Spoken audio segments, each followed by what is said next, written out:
Greetings, dear ones. I'm Kryon of Magnetic Service.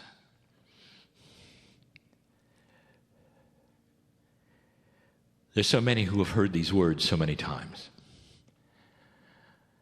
And yet there are so few who have literally corporeally sat in front of me and my partner during this event. It's called channeling. And there are so many energies here that you can either see or not see, so many energies that you can either accept or not accept. There's a reality that is being presented to you here that you haven't really seen before or understand. And if you're not in a place that is ready to see them, it becomes confusing. And this leads to then the decision you have that would say, it isn't real. And again, I bring this up as I have over and over and over. Your reality is limited to what you've seen or what you're told should be or should not be. And that's too bad. And that particular thing, the discernment factor of humanity, is a box that even keeps science from seeing what is real.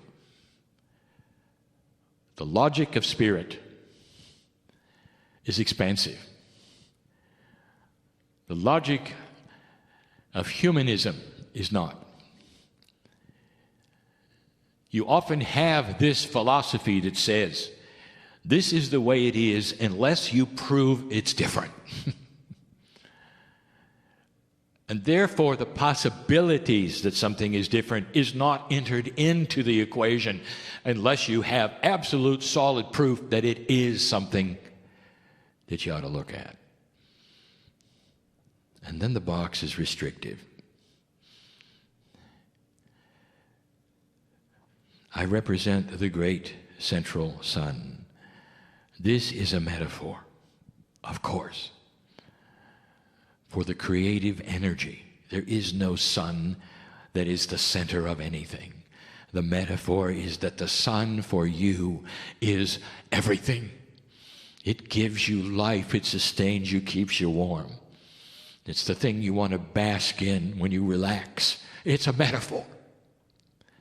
Central, meaning it's in the middle, as it should be. There's no bias, therefore, whether it's higher or lower. It's in the middle. It's the creative source. It's God. It's spirit. It's whatever you want to say. And I want to tell you, the logic of God is so much larger. Because spirit is the master physicist. And all the mysteries that you perceive as mysteries in the entire universe and the galaxy that you look at are simple rules known to God. Simple. But if you do not have that logic which wishes to think beyond the box that you believe is real, they will remain mysteries. And so I ask you yet again,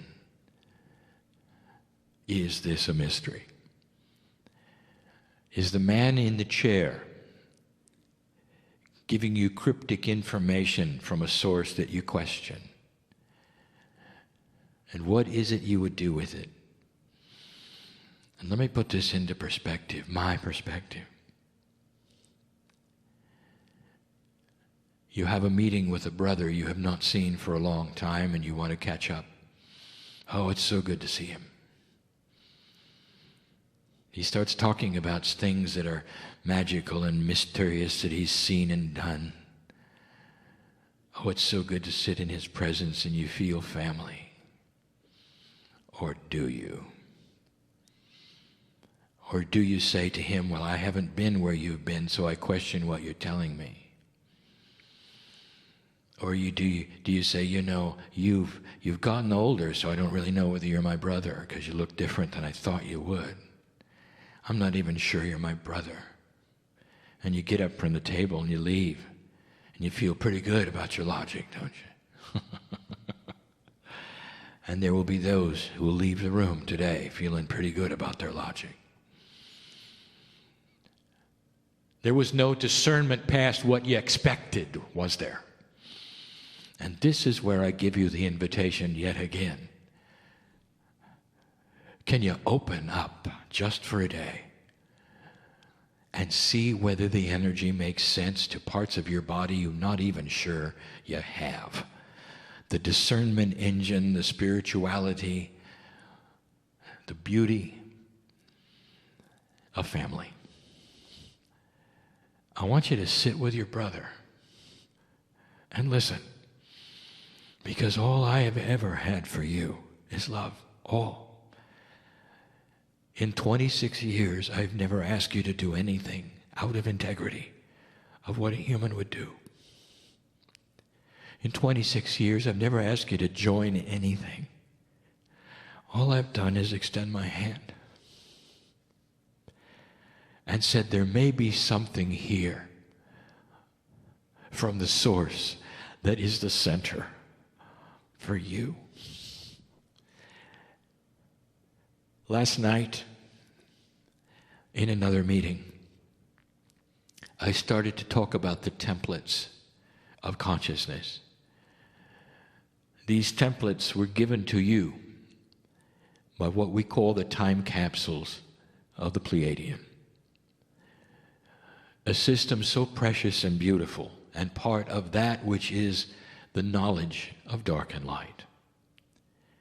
When you read the creation story, no matter what version you read, you see the benevolence of God giving humans choice.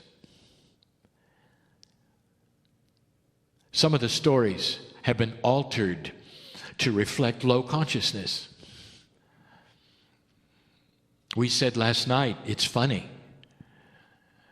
that when you project what the galaxy may be like when you visit it, all you're going to see is war. You better take your weapons, right? You have just projected the lowest seated consciousness in the galaxy to everybody.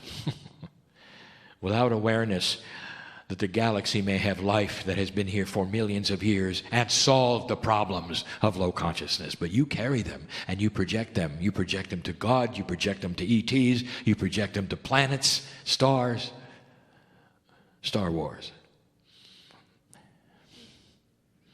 Don't project them to me. I come to you like so much of the galaxy does. In love. There is more here than you think, and it's safe.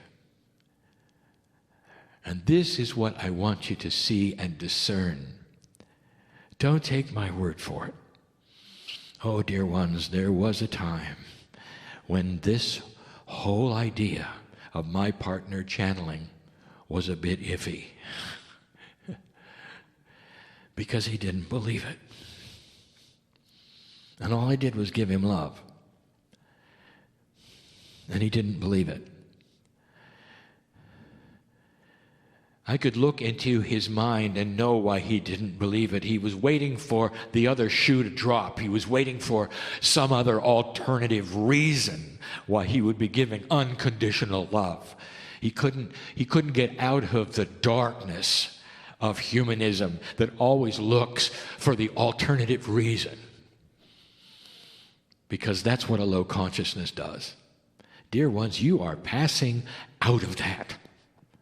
And that is the best news I could give you. A slow evolution of humanity passing out of the dark ages that is all of humanity up to 2012. An age of conquering and greed where compassion is nothing except an occasional word from a mother to a child. Where compassion is not the way of humanity at all. And that is going to change. Is it possible Is it even in your reality to think maybe you can graduate from an old human nature to something that is new? Can you give that possibility a chance that human nature is not galactic nature? And that you're going to start a growth period of wisdom. I want to talk more about the template tonight. I want to give you part 2 from last night. I want to describe some of the attributes of the new template that the time capsules, which are opening again, start to give you. But you're not going to believe any of it unless you can believe that it's possible for human nature to shift. The issue, as I described before, is reasonable. The issue that would keep you tied into the old energy is reasonable. I know it. Because all you have ever seen for thousands of years is conquering greed, hate, trauma, and death. And I come along and tell you it's shifting. It's a stretch, isn't it? Especially when you look at your news, isn't it? And then go back and listen to what I told you years ago would take place, for this is what is taking place. The old energy is fighting so hard right now to take everything back to the way it was. And it's going to fight you globally, internationally. It's going to fight you domestically and personally. It wants to beat you up in personal ways, make you tired and give in and say, oh, nothing is ever going to change, therefore I won't look anymore. There is no spiritual thing that is any different than it ever was, therefore I will stop looking. And dear ones, if you do that, then the enemy has won. The old soul carries a light quotient which is enormous. And what I mean by that is every single old soul in the room holds a box of light that is incredible, and it's just peeking out of the crack at the moment for what you could do. And this light is a metaphor for a higher consciousness of wisdom that is going to change your life, make you live longer. You won't have a choice because the light will cure you even of aging, dear ones. That is what is ahead. What do you think? Real or not? We'll talk later. And so it is.